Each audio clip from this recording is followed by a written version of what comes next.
Camera gear, some clothes, boots, gloves, batteries. Alright guys, I'm just packing up for the Arctic, heading out to Norway, and we got a lot of stuff.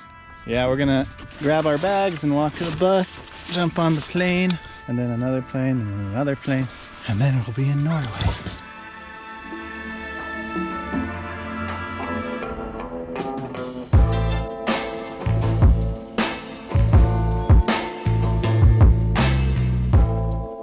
We're in the very northern region. This is Alta Airport, which is about as far north as you can go. And my buddy Kasper is gonna be picking us up from the bus station. We got about a 4-hour bus ride to go. Yeah, super excited to see him. Haven't been with him. I last worked with him up in the Arctic a few months ago. We work on the National Geographic ships together. So super cool dude. He runs an expedition business up here in Norway, doing skiing and snowshoeing and all kinds of cool stuff. So we're gonna go exploring with him for a few days. Hopefully it's gonna be an amazing trip. Out here. There you go. What is this? It's a spaghetti thing. This is like you went all out. So we're feeding the chickens our scraps.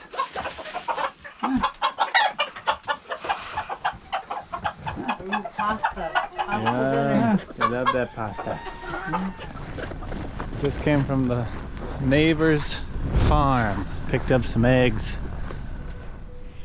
Pretty much everything we're gonna do is new to me. I've never been dog sledding. I've never been Nordic skiing. I've done some cross country, but not a lot. Both Laura and I are super pumped.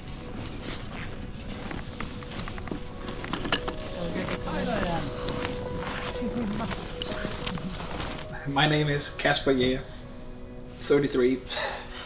I am originally Danish, but I've lived in Norway since 2008. We're in Karasjok, in the heartland of Sami culture. Sami being reindeer herders, like very simple. Karasjok is the Sami capital of the Norwegian Sami.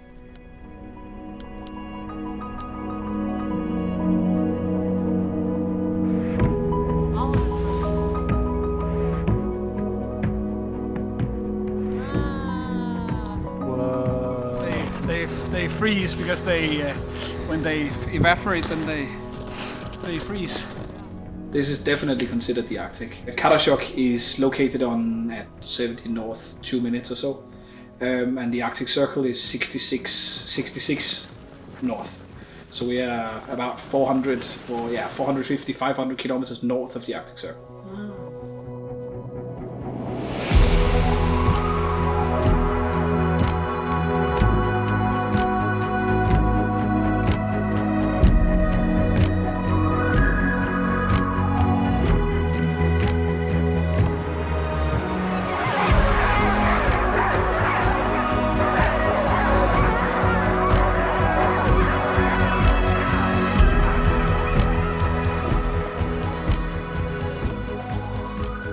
Well, we do a lot of I would say regular Norwegian outdoorsy stuff.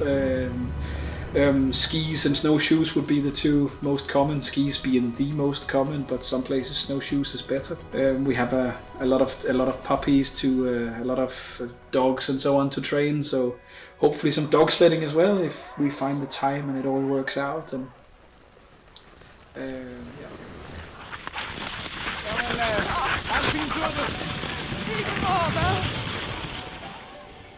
Dog sledding is not a part of like Norwegian culture like skiing is. Dog sledding is something new to Norwegian culture and has been like a sport thing for about 40 years. And that sport comes from Alaska, where dog sledding has been a much greater part of culture for much longer than it has here. Here in Karasjok, we have one of the oldest dog sledding communities in the country. The leader of that community would be Sven Ingholm. He wouldn't like me to say that really, but because he's the one that have been doing it the longest. He is one of the sport's really grand old men, and he's a pure legend in Scandinavian dog sledding. and he came to Karasjok in the early 80s and began doing his dog sledding career from here, or his competition career from here, where he ended up helping to start Finnmarksløb, which is the Scandinavian equivalent of the Idræt.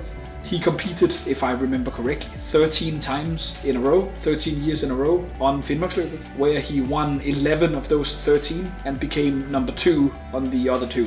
As far as I remember, his worst placement in Finnmarksløbet is a 2nd place.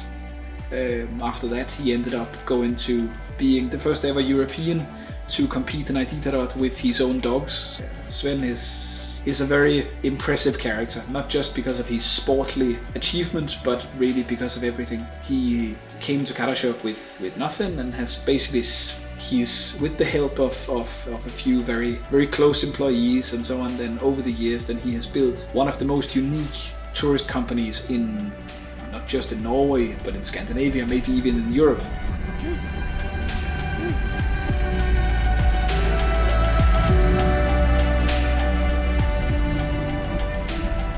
The huskies that we use for dog sledding here in Norway and in Scandinavia is predominantly Alaskan huskies. So it's the same sort of huskies that you use for the same purpose in Alaska. And Alaskan husky is not a pure blood breed. It's not a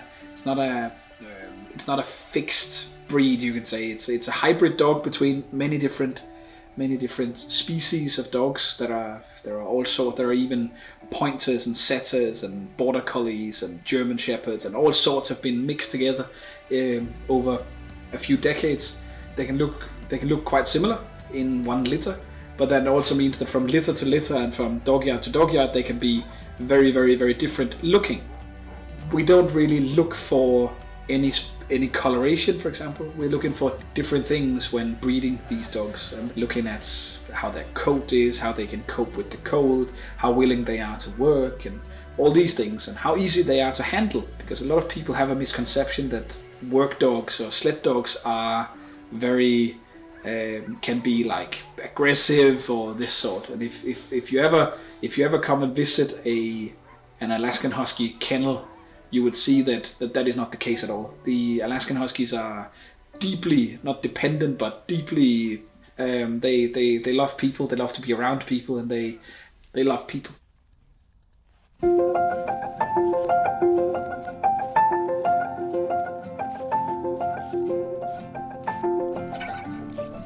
Yeah, I started here in September, but I've been mushing since I was little. No, I'm from south of Norway, a place called Aski. So I started mushing there when I was 8 years old. I went to like a high school with mushing. Yeah, so I moved to Finnmark when I was 16 to do this. It's very incredible. Yeah, that's amazing. My name is Mia, and I'm here as a handler, working as a guide for the winter season.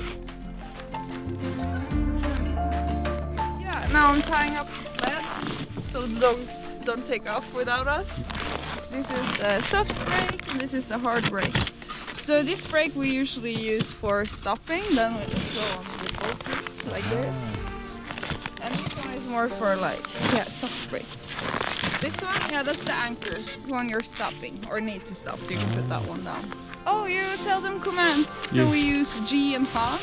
The sled is going wherever the dogs are going, so you can do a little bit with your body weight, but not really like super much. It's quite amazing. We're standing here and steering the dogs, but it's actually very relaxing when you get out there and you're just, it's only you and the dogs.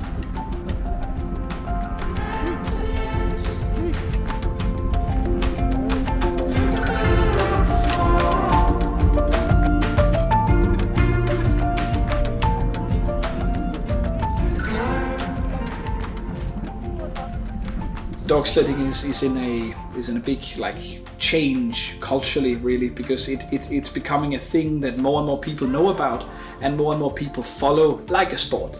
It's such a unique sport that many people find it very attractive to follow. More sponsors are coming in and more people want to try this themselves. That means more and more little kennels are springing up, and the whole community is becoming bigger and bigger. And it's a very tight community A lot of young people is coming in now.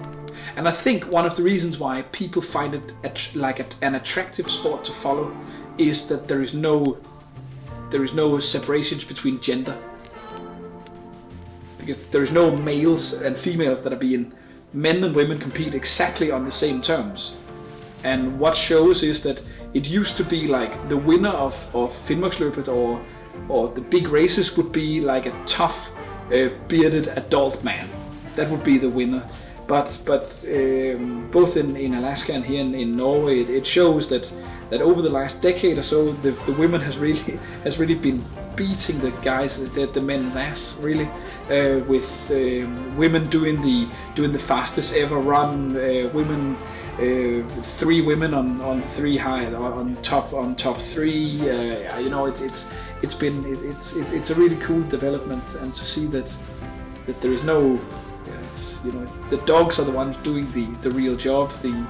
It's about keeping the dogs running, and very often girls are better at that. Or yeah.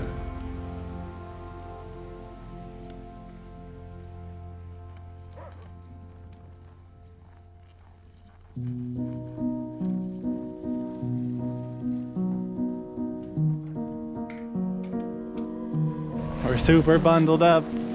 We're heading out to visit one of the reindeer herds. They'll pick you guys up in, like, have these sleds behind the scooters that you'll be put in, wearing tons of clothing because it's gonna be cold. Sitting on reindeer skins properly with reindeer skins over your knees, and just to try and keep warm. And we have a very close relationship with some of the Sami reindeer herders, so they allow us to join them or to our guests in very small groups. Not a tourist product at all really, because they're going to the mountain every day themselves to go and check up on the deer and make sure that the deer stays in the area that the herders want them to stay in, and so on. And then they will drive you to wherever they have their animals at the time, and that changes, maybe not so much day to day, but at least week to week. They'll show you how they keep the herd together, because they spread out as soon as they get the chance, and they usually feed them to try and make sure that the reindeer know that it's a good thing to come close to people, because that makes them a lot easier to deal with, and you can get a very close experience with the deer. And they usually make a fire where you can have lunch around the fire.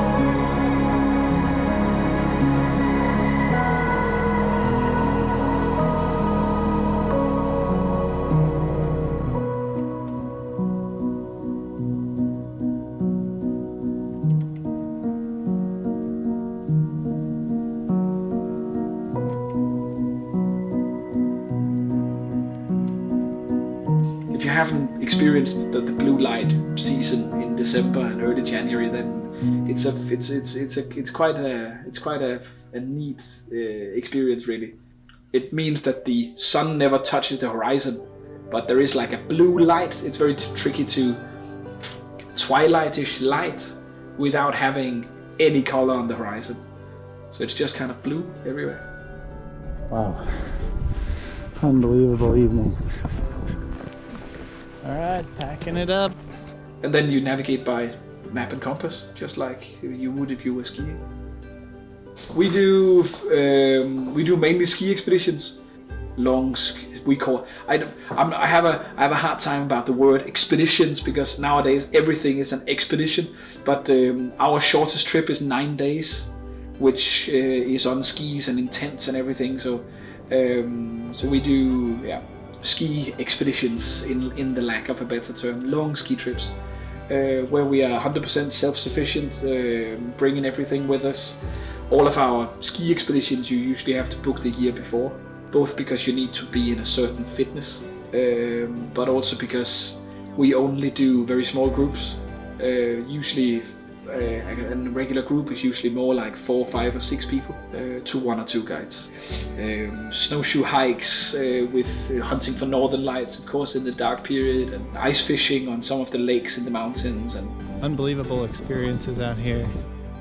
There will